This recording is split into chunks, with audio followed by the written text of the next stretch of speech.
وعنا وناكسن daawadayaal ku soo dhawaada wararka fiid wanaagsan oo idinkaga imaanaya channelka Qarri Joqod studio saddexe magaalada Nairobi waxaan ahay Miski Maxamed Caate qodobada aad ku maqli doontaan waxa kamid ah aqalka sare oo guddi u magacaabay fatahaad uu sameeyay wabiga Shabeelle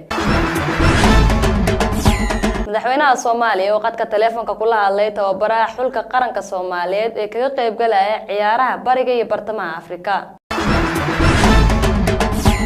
iyo kumanaan qof oo ka soo qaxay colaad ka soo cusboonaatay wadanka Myanmar daawadayaal qodobadaas iyo qodobo kale waxaad ku daawan doontaan wararkeena fiid wanaagsan haatan ku soo dhawaada ayagoo faahfaahsan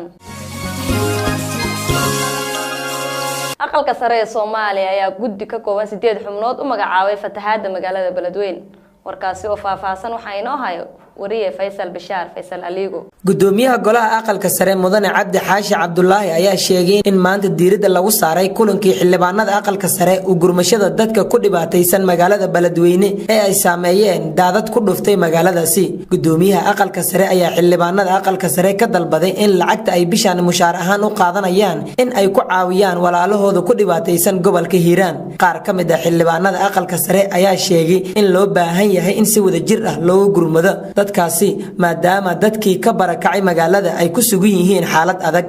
gudoomiyaha aqalka sare ayaa ugu dambeyntii ku dhawaaqay guddi ka kooban 8 xubnood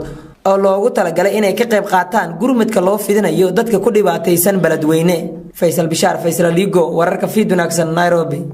gudoomiyaha gobolka Banaadir ahna duqa magaalada Muqdisho injineer Yariso ayaa digniin u diray horjoogayaasha kaamoonka barakacayaasha magaalada Muqdisho warkaasi faahfaahintiisa waxa inoo haya afakaada Maxamed Axmed gudoomiyaha gobolka Banaadir ahna duqa magaalada Muqdisho injineer Cabdiraxmaan Cumar Cismaan Yariso ayaa digniin u diray horjoogayaasha kaamoonka barakacayaasha ee ku yaala gobolka Banaadir gudoomiyaha ayaa sheegay in ay tallaabo ka qaadayaan cidii lagu arko iyada oo dhibaataynaysa qoysaska danyarta ah ee kaamoonka ku nool sidoo kalena been u sheega waxa uu sheegay inay jiraan shakhsiyaad been u sheega qoysaska barakacayaasha ah kuwaasi oo qarash ka qaata isaga oo tilmaamay in tallaabo sharciga waafaqsan dadkaasi laga qaadi doono gudoomiyaha ayaa sheegay in guddi kormeer ay u diri doonaan xerooyinka sidoo kalena tallaabo laga qaadayo dadka lagu helo arrimahaasi horjoogayaasha kaamamka ku yaal magaalada Muqdisho iyo nawaaxigeeda ayaa ku kaca falal la xiriira musuqmaasuqa iyo wax isdabamarinta afakaada Maxamed Axmed wararka fiid wanaagsan Nairobi madaxweynaha Soomaaliya Maxamed Cabdullaahi Farmaajo ayaa khadka telefoonka kula hadlay tababaraha ciyaartooyda xulka qaranka Soomaaliyeed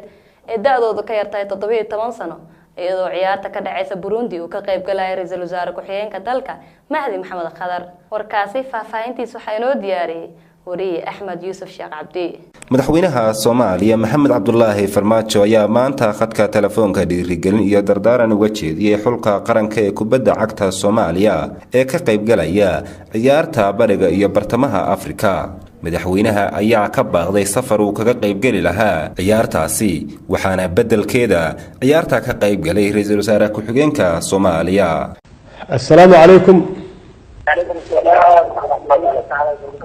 waa ku salaamay macallin salaad runtii aad iyo aadan kugu hambalyeynaya kuguna bogaadinaya hawsha wanaagsan iyo magaca wanaagsan aad runtii ummadda Soomaaliyeed dalka Soomaaliyeed aad u soo jiiday iyo dadaalka aad ka gashay in aad dhalinyaradaasi aad tababarto oo aad soo gaarsiiso meesha ay joogaan oo ah maanta East Africa marka runtii aad iyo aad aan kugu hambalyeynaya marka waxaan ilaahay idinkaga rajeynayaa guul inaad ka soo qaadaan oo runtii aad u soo hoysaan dalkeena u soo hoysaan magac wanaagsan ilaahay baan idinkaga baryanaa in halkaasi guul fiican guul wanaagsan iyo koobka aad nooga soo qaadaan marka dhalinyarada nagu salaam waa ku dhiirigelinaynaa inay si wanaagsan u ciyaaraan oo iska ilaaliyaan wax alla wixii khalad ah maxaa yeelay waxa ay hayaan magaca Soomaaliyeed iyo astaanta dalka ma sha Allah ana ma kunta madaxweyne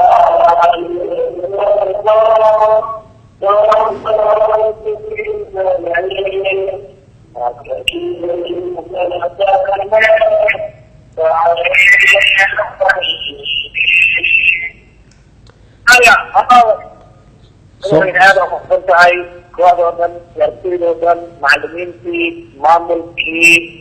دمان كتركي بالطريقي كل وقت مغلايا تناسك أخذ طريقي مسؤولين تهريب كبد عكسة انت من بلجوكتا وقال ما تعلمينا لرجلتا يو كرامة تشرفتا نقرأ سيدان يرتيل كوادر قرنكا وأنا رجل إن درخلوا جدا بيين عند هذا العلم وهي إن النوم نغطو إن شاء الله تعالى في أنا أرغب هذا العلم ونجد رجل إليه نوم نغطو إليه جربتا أنا كنت أقول لك إن شاء الله أنه أب إن نكمل إنه الصومالي وطن عالم كي جمهورية حضارة إن شاء الله تعالى ما شاء الله وايدين دعينا ومدى الصومالي كلنا وايدين دعينا يان ملك استيجي جوغان runtii waxaad u soo hoyn doontaan sharaf iyo karaamo ilaahayna waxaan ka rajeynaynaa mar kale guul yaan ka rajeynaynaa aad iyo aad umahadsan tahay annaguna waa idiin soo duceynaa insha allah in ilaahay uga dambeeyo haye maalin wanaagsan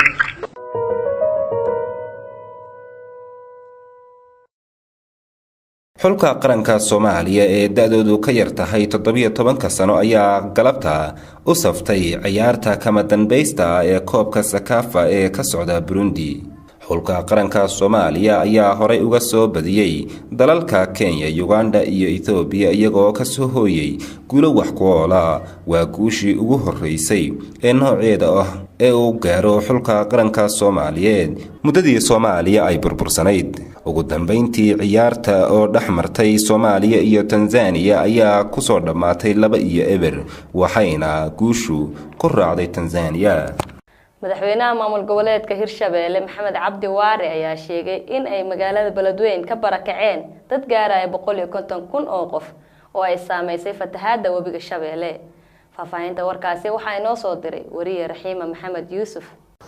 madaxweynaha dowlad goboleedka Hirshabeelle Mudane Maxamed Cabdi Waare ayaa ku baaqay in dadka ku dhibaataysan taafaha magaalada Beledweyne loo sameeyo gurmad balaaran. madaxweynaha maamulka Hirshabeelle Maxamed Waare asaga oo ku sugan magaalada Beledweyne oo waraysi siiyay raadiyaha dowladda ayaa sheegay in ay magaalada ka barakaceen dad gaaraya ilaa 150,000 oo qof kuwaas oo dhibaatooyin kala gedisan ku haysta halka ay u qaxeen. madaxweynaha maamulka Hirshabeelle Maxamed Waare ayaa dowladda dhexe hay'adaha samafalka ganacsatada bulshada qaybaheeda kala duwan iyo qurbiyoogta ugu baaqay in ay gacan weyn ay ka geystaan samata bixinta dadka tabaalaysan daafaha magaalada Beledweyne. wabiga Shabeelle ayaa ku fatahay magaalada Beledweyne. Raxiim Yuusuf Maxamed, rasmi ruuxi wararka fiid wanaagsan degmada Walaweyn gobolka Shabeellaha hoose.